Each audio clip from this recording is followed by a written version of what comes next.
My dear students, hopefully all of you are well. I am also fine. So this is also another class uh, on English second paper. Our topic is tense. In my previous classes, I taught you present perfect continuous tense.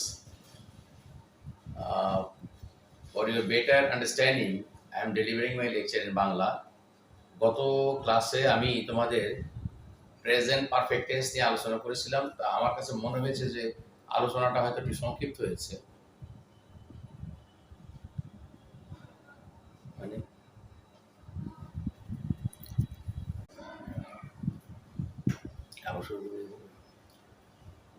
dear students, hope all of you are well. By the grace of Almighty Allah, I am also fine. So, due to COVID pandemic situation, still we are continuing our classes on online classes. So, I invite you all to watch my classes, online classes. Uh, this class is on English second paper. Special topic is tense. The particular topic is present perfect continuous tense. I am Mamunur Rashid Talukdar, inviting you all to watch my classes. So now I am delivering my lecture in Bangla for your clear understanding. Okay. গত ক্লাসে আমি তোমাদের present perfect continuous টেন্সে introduce করেছিলাম, শুরু করেছিলাম।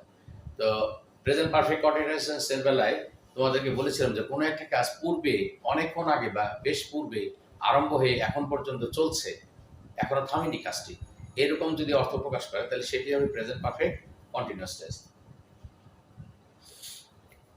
এখন এই প্রেজেন্ট পারফেক্ট কন্টিনিউয়াস টেন্সের ভার্বের ফর্মটি সম্বন্ধে বলেছিলাম যে আমরা কি দেখে চিনবো প্রেজেন্ট পারফেক্ট কন্টিনিউয়াস টেন্স, সেটা হচ্ছে ভার্বের ফর্ম। ভার্বের ফর্মটি হলো কি, হ্যাভ বিন অথবা হ্যাজ বিন বসবে এবং মূল ভার্বের সাথে আইএনজি যুক্ত থাকবে, মানে ভি প্লাস আইএনজি লিখেছিলাম, মূল ভার্বের শেষে আইএনজি যুক্ত হবে।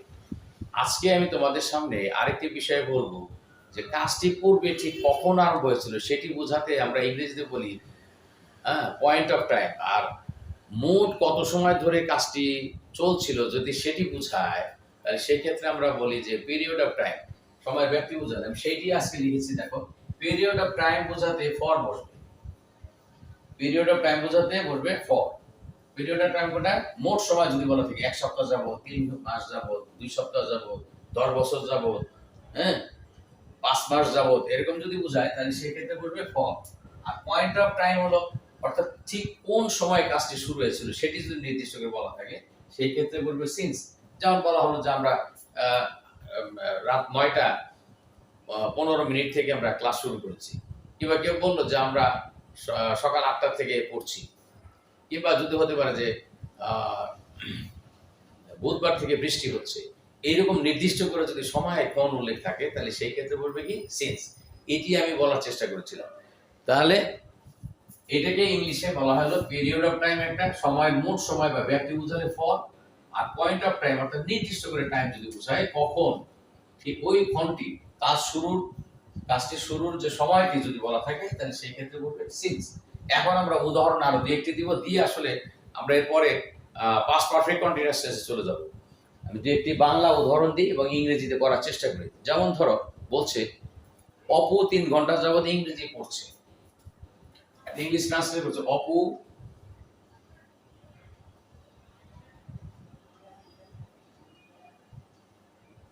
3 ঘন্টা যাবত ইংরেজি পড়ছে বা পড়িতেছে। হ্যাঁ, পড়ছে বা পড়িতেছে, পড়ছে বা পড়িতেছে। সাধু ভাষা হলে পড়িতেছে, চলিত ভাষা হলে পড়ছে। মোট সময় বোঝাচ্ছে 3 ঘন্টা। এটা হলো কি পিরিয়ড অফ টাইম, এটা হচ্ছে পিরিয়ড অফ টাইম। এই ক্ষেত্রে আমাদের কি বলবে, ফর বলবে। কোথায় বলবে আমরা সেটি দেখার চেষ্টা করি। বাক্যের সাবজেক্ট হচ্ছে অপু, তাহলে আমরা যদি ইংরেজি করে লিখি আমরা Apu, A P U, Apu. এটি third person singular number, subject, সুতরাং এখানে হ্যাজ বিন বলবে। এখানে বলবে কি has been, Apu has been. হ্যাঁ, রিড হলো আমাদের ভার্ব, রিডের সাথে যোগ করলো ING, reading. Apu has been reading, কি পড়ছে? ইংরেজি, English. Apu has been reading English. এই যে এখন আমাদের আসবে 3 ঘন্টা যাবত, এটি যে শেষে করবে ইংলিশ ফর 3 আওয়ার্স, 3 ঘন্টা ফর 3 আওয়ার্স। অপু 3 ঘন্টা যাবত ইংরেজি পড়ছে। তাহলে এই যে কোথায় ফর বসলো, মোট সময় বোঝাচ্ছে, সময়ের ব্যাপ্তি 3 ঘন্টা, এই জন্য এখানে ফর বসছে। কিন্তু কখন থেকে কাজটি করছে, যখন সেই কথাটি উল্লেখ থাকবে, তখন আমাদের হবে পয়েন্ট অফ টাইম বা সিন্স বলবে। সেই ক্ষেত্রে আমরা সিন্সের ব্যবহার আরেকটি সেন্টেন্স দিয়ে আমরা দেখি। তাহলে এই সেন্টেন্সটি অপু 3 ঘন্টা যাবত ইংরেজি পড়ছে, হলো সাবজেক্ট অপু, হ্যাজ বিন বসলো, subject third person singular number, এটা বসলো has been reading English for 3 hours. এটা বুঝলাম আমরা। এবার আমরা দেখবো যে এটি গেল হলো পিরিয়ড অফ টাইম। এবার দেখো পয়েন্ট অফ টাইমে কি হয় অবস্থা। যদি বলা হয় যে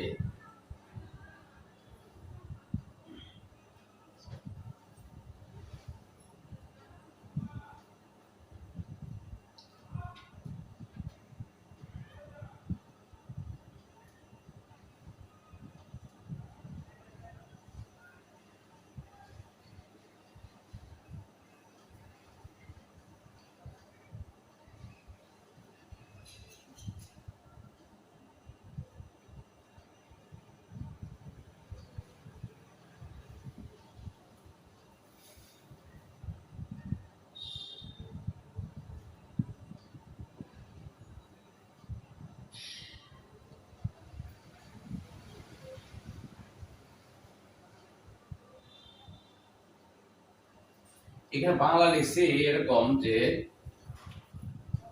গত মঙ্গলবার থেকে, মানে মঙ্গলবার থেকে তারা জ্বরে ভুগছে। তারা মানে তাহারা জ্বরে ভুগছে। তাহলে এখানে দেখো সময় নির্দিষ্ট করে বলা হয়েছে মঙ্গলবার, বার নির্দিষ্ট করা হয়েছে। ভোগা হলো গিয়ে ভুগছে, এটা হলো গিয়ে আমাদের ভাগ। কিসে ভুগছে? জ্বরে ভুগছে, ভুগিতেছে। তাহলে আমাদের এই ক্ষেত্রে বোঝাবে point of time, that is এখানে কি সিন্স বসবে। তাহলে আমরা বাক্যটাকে তো তারপরে সাবজেক্ট হচ্ছে আমাদের তারা, তারা সাধু ভাষা বলা হয় তাহারা। ইংলিশ হবে কি দে, এখানে ইংলিশ হবে কি দে। তো দে যদি হয় তাহলে ভার্ব বসবে কি হ্যাজ বিন বসবে না, বসবে have been. Present perfect continuous টেন্সে কি বলবে? Have been. এরপরে বসবে আমরা হ্যাভ বিন, এই বসলাম হ্যাভ বিন। জ্বরে ভোগা, যে কোনো কষ্টে বা রোগে ভোগা দিয়ে যাবে সাফার। তাহলে দে হ্যাভ বিন সাফারিং, আমরা এখানে লিখতেছি সাফার। সাফার লিখলাম, সাথে যোগ করতে হবে আইএনজি। কেন? আমাদের স্ট্রাকচারটা বলা হয়েছে কি ভার্বের চেহারাটা কেমন হবে? হ্যাভ বিন অথবা হ্যাজ বিন বসবে এবং বি প্লাস আইএনজি। এই যে আমাদের ভি হলো সাফার, এটা হলো বি, এই যে সাথে আইএনজি যোগ হয়েছে, এটা হচ্ছে আমাদের বি প্লাস আইএনজি, মানে মূল ভার্বের শেষে আইএনজি যোগ হয়েছে। They have been suffering. কিসে বল? সাফারিং। সাফারিং এর পরে প্রিপজিশন একটা ফ্রম বসে, সাফারিং এর পরে প্রিপজিশন সাফারের সাথে ফ্রম বসে। তাহলে suffering from fever, F E V E R, fever. Suffering from fever, জ্বরে ভুগছে। কবে থেকে? সময়টা নির্দিষ্ট করেছে কবে থেকে, শুরু হয়েছে কাজটা মঙ্গলবার থেকে। গত মঙ্গলবার। Fever, suffering from fever last Tuesday, T U E S D A Y, last Tuesday. Tuesday বলে অনেকে, কিন্তু এর উচ্চারণ হবে টিউসডে, এটার উচ্চারণ হবে টিউসডে, মঙ্গলবার। They have been suffering. আমাদের প্রেজেন্ট পারফেক্ট টেন্স কোনটুকু বোঝাবে? এই যে হ্যাভ বিন আর এই যে আমাদের হলো সাফারিং, এটুকু হলো প্রেজেন্ট পারফেক্ট কন্টিনিউয়াস টেন্সের ভার্ব। টেন্স মানে হচ্ছে, আমি বলেছি কি ভার্বের ফর্ম, যার দ্বারা একটা টাইম রিলেশন প্রকাশ করে, যে ভার্বের চেহারার পদ্ধতি। Have been, they have been suffering from fever. সাফারের পরে প্রিপজিশন ফ্রম বসে, সেই নিয়মের কারণে এখানে ফ্রম বসে preposition. Suffering from fever, fever জ্বরে। যেমন এখানে আমাদের একটা ভুল হয়ে গেছে, সিন্স এখানে ভাবে দেবে, সরি এখানে কিন্তু ভাবে দেবে সিন্স, নির্দিষ্ট করে টাইম, পয়েন্ট অফ টাইম বলতে হবে সিন্স। সিন্স টুইসডে লাস্ট বা last Tuesday, last Tuesday, TUESDAY, last Tuesday. Since এই যে আমাদের এখানে কি সময় নির্দিষ্ট করে বলছে, এটাকে পয়েন্ট অফ টাইম বলা হয়। এটা এখানে বলছে কি সিন্স লাস্ট টুইসডে। যেমন তাহলে আমরা কি বলতাম যে পয়েন্ট অফ টাইম মানে, পয়েন্ট অফ টাইম বোঝালে সিন্স, পয়েন্ট অফ টাইম মানে সময় যদি যখন কাজটি শুরু হয়েছিল পূর্বে সেই সময়টা যদি উল্লেখ করা থাকে তখন আমাদের এরকম কি সিন্স বলবে। যদি বলা হয় যে সে সকাল 8টা থেকে পড়ছে তখন কি হবে? তাহলে he has been reading since 8 AM in the morning। আমি আরেকটু উদাহরণ দেওয়ার চেষ্টা করি।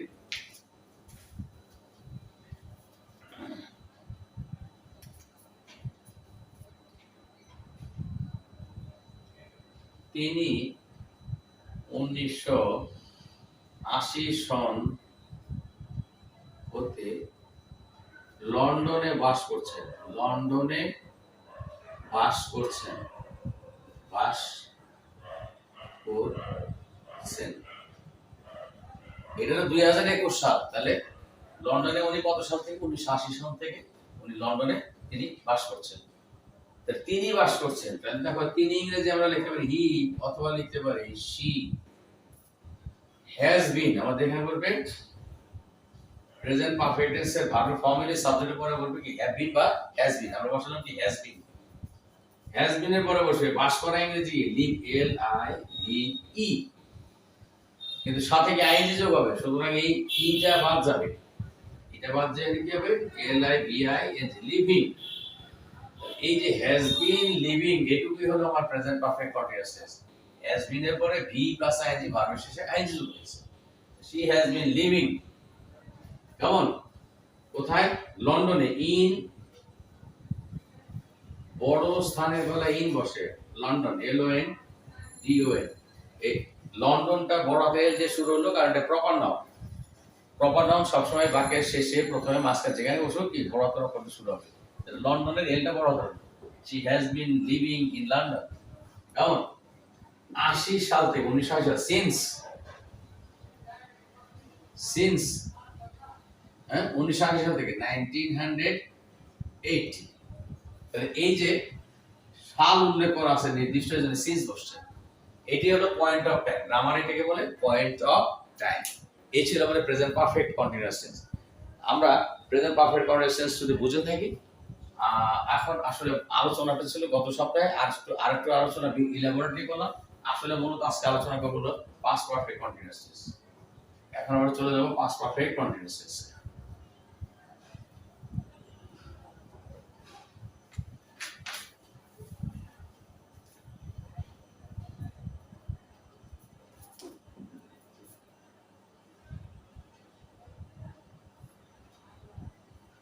আমাদের আলোচনার বিষয় পাস্ট পারফেক্ট কন্টিনিউয়াস টেন্স। তো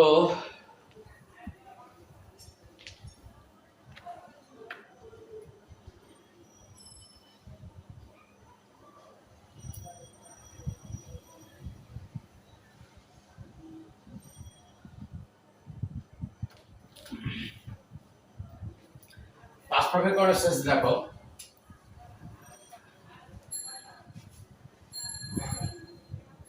অতীতে দুটি কাজ আরম্ভ হয়েছিল, তার মধ্যে যে কাজটি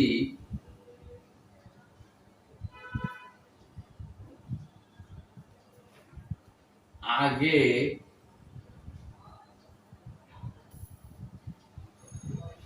হয়েছিল মানে ঘটেছিল আর কি, হয়েছিল বা ঘটেছিল, যে কাজটি আগে হয়েছিল বা ঘটেছিল সেটি বেশ কিছু সময় ধরে চলছিল, ছিল, তার মানে দুইটা কাজ হলো, যে কাজটা আগে ছিল, আগে হয়ে ঘটেছিল, সেই কাজটা কিছু সময় ধরে চলমান ছিল আর কি, ধরে চলছিল। এরূপ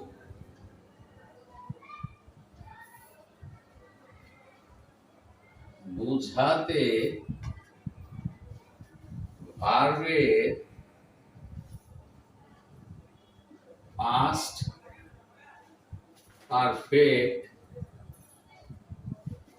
continuous, past perfect continuous tense হয়।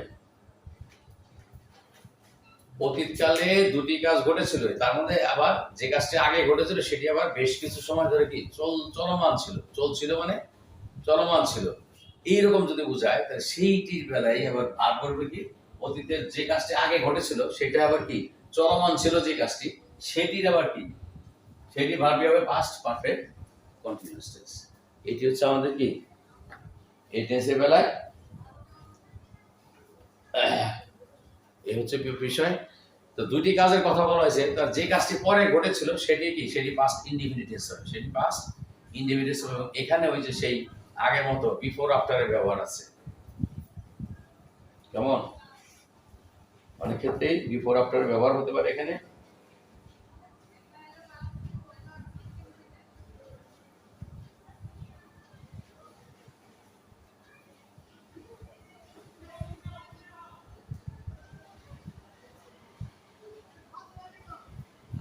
এখানে এখানে এই টেন্সের ভার্ব ফর্ম কেমন হবে দেখো, ভার্বের ফর্মটা হবে কিরকম,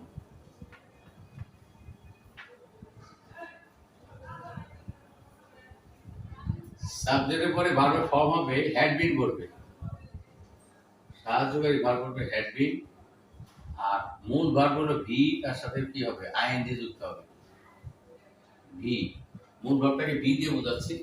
এইটি হচ্ছে কি এই টেন্সের বেলা এটা মনে রাখতে হবে, হ্যাড বিন বসে এবং ভার্বের সাথে আইএনজি যুক্ত হবে, মূল ভার্বের শেষে আইএনজি যুক্ত হবে, এটা হচ্ছে মূল কথা।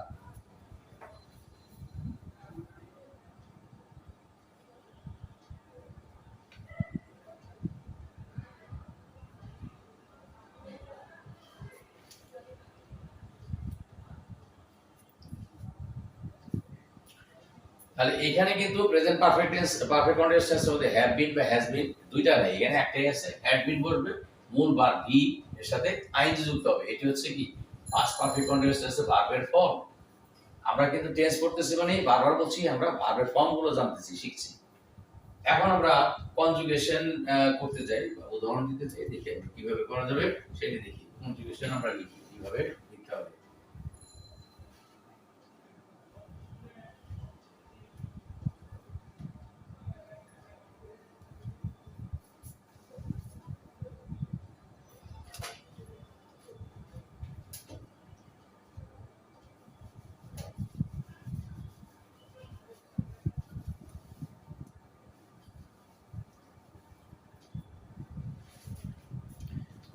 আমরা দেখি যে এই টেন্সের বেলায় কি হবে, সাবজেক্ট আই অথবা উই এর সাথে had been, subject second person you এর সাথে বলবে হ্যাড বিন,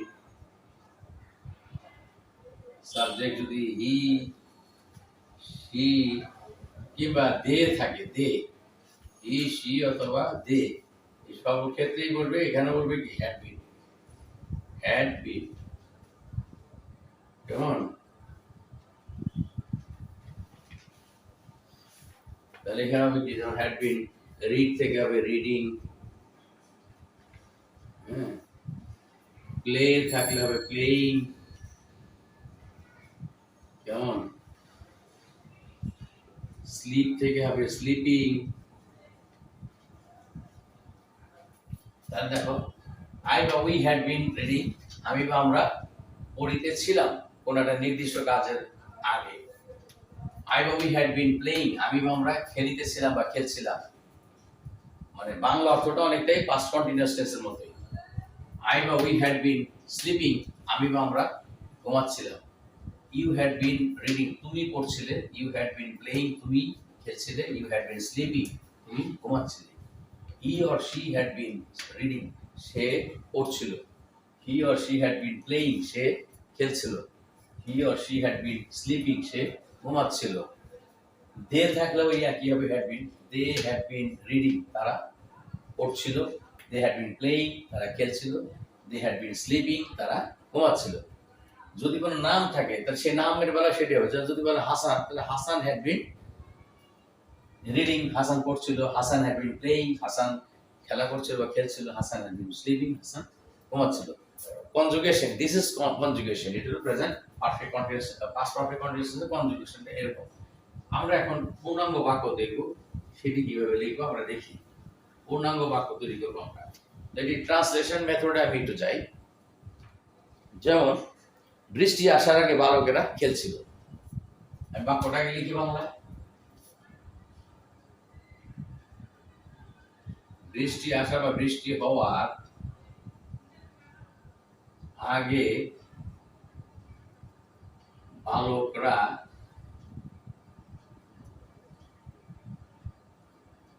খেলছিল।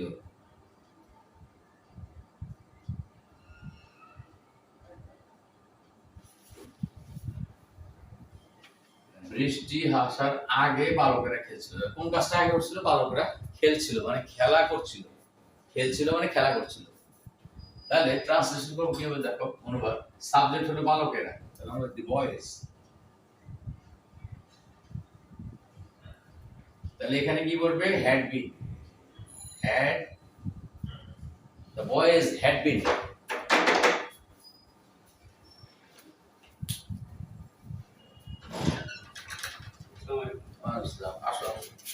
কালকে আসছিলাম, শুনলাম যে আপনি আসবেন। বসো বসো বসো বসো বসো, শেষ শেষ।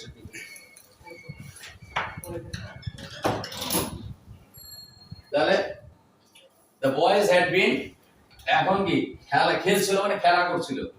তাহলে পাস্ট পারফেক্ট করার সাথে এখানে কি হবে? খেলা করে ইংরেজি প্লে, তার সাথে যুক্ত হবে আইএনজি, প্লেইং। তাহলে পাস্ট পারফেক্ট টেন্সের ভিতরে কি হবে? যে হ্যাড বিন বসলো, মূল ভার্বের শেষে আইএনজি যুক্ত হলো। এটি হলো এই টেন্সের কি মূল বিষয়। ভার্বের ফর্ম হলো কি? হ্যাড বিন, মূল ভার্বের শেষে ING. The boys had been playing, কখন? বৃষ্টি হওয়ার আগে। তাহলে আগে ইংরেজি আমরা দিব বিফোর। আগে ইংরেজি দিলাম আমরা বিফোর। বিফোর বৃষ্টি হওয়া, তা বৃষ্টি হওয়ার কাজটাও অতীতকালে, এটা পাস্ট ইনডিফিনিট টেন্স হবে। তাহলে the boys had been playing before it rained. এই যে পরের যে কাজটা করছে এটা হলো কি? পাস্ট ইনডিফিনিট টেন্স হবে।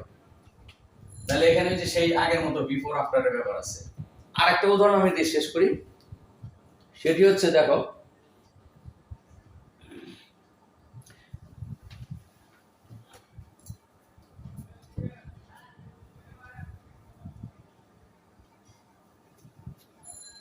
সাধারণত বাবা বাড়ি আসার আগে ছেলেমেয়েরা দেখায় যে না পড়াশোনা করতেছে, তাই না? এরকম একটা উদাহরণ দেওয়ার চেষ্টা করি। বাবা বাড়ি আসার আগে আমি পড়িতে ছিলাম। বাবা বাড়ি আসার আগে আমি পড়িতেছিলাম হলো সাধু ভাষায়, চলিত ভাষা হলো পড়ছিলাম। কেমন? আমি সাধু ভাষায় না লিখে চলিত ভাষায় লিখি, পড়ছিলাম।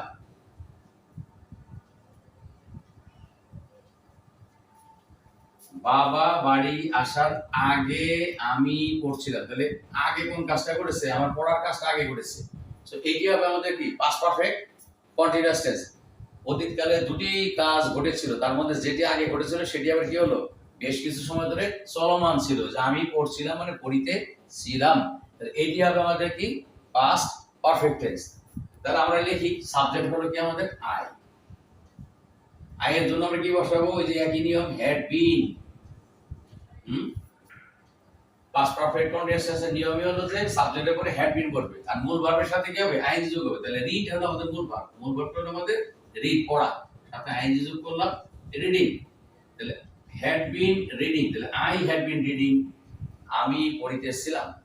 কখন? বাবা আসার আগে, বিফোর। বাবা বলতে বোঝাবে কি? আমার বাবার কথা বোঝানো হচ্ছে। তাহলে I had been reading before my father. এখানে লিখবো কি? My father. My father came, কাম মানে আসা, তার পাস্ট ইনডিফিনিট হবে কি? কেম। I had been reading before my father came. আমার বাবা আসার আগে আমি পড়িতেছিলাম। তার দুইটা কাজ করছে, বাবাও এসেছিল, আমিও পড়েছিলাম। তার মানে দুইটার মধ্যে আমার পড়ার কাজটা কি অতীতে আবার বেশ কিছু সময় ধরে চলমান ছিল, সেই জন্য এটা হলো কি পাস্ট পারফেক্ট কন্টিনিউয়াস টেন্স। তাহলে আমরা মনে রাখতে হবে কি যে অতীতকালে দুইটা ক্রিয়া ঘটেছিল, দুইটার মধ্যে বর্ণনা থাকতে হবে কি যে একটির আগে আর একটি, যেটি আবার আগে ঘটবে সেটি আবার বেশ কিছু সময় ধরে চলমান ছিল, এইটুকু বোঝাবে। এরকম বোঝালে সেটা হবে পাস্ট পারফেক্ট কন্টিনিউয়াস টেন্স। ঠিক আছে? তো এই প্যান্ডেমিক সিচুয়েশনে সবাইকে আবার বলছি স্কুলও খুলে গেছে, তো আমাদের অফলাইনের পাশাপাশি অনলাইনে ক্লাসের নির্দেশনা আছে, সেজন্য আমরা কি অনলাইন ক্লাস করছি। আর টেন্সটা পড়লাম এই জন্যে যে এই ক্লাসে এখন আর এই পরীক্ষা আসন্ন প্রায়, ক্লাসে আর টেন্স পড়ানো সম্ভব না। তাই আমি বলবো, সবাইকে অনুরোধ করবো যে তোমরা আমার অনলাইন ক্লাস থেকে অন্তত টেন্সের ক্লাসগুলো যদি ফলো করো তোমাদের সুবিধা হবে, আমাদের ভয়েস চেঞ্জ করতে, ন্যারেশন করতে আমাদের অনেক সুবিধা হবে। তো সবাইকে আল্লাহ হাফেজ।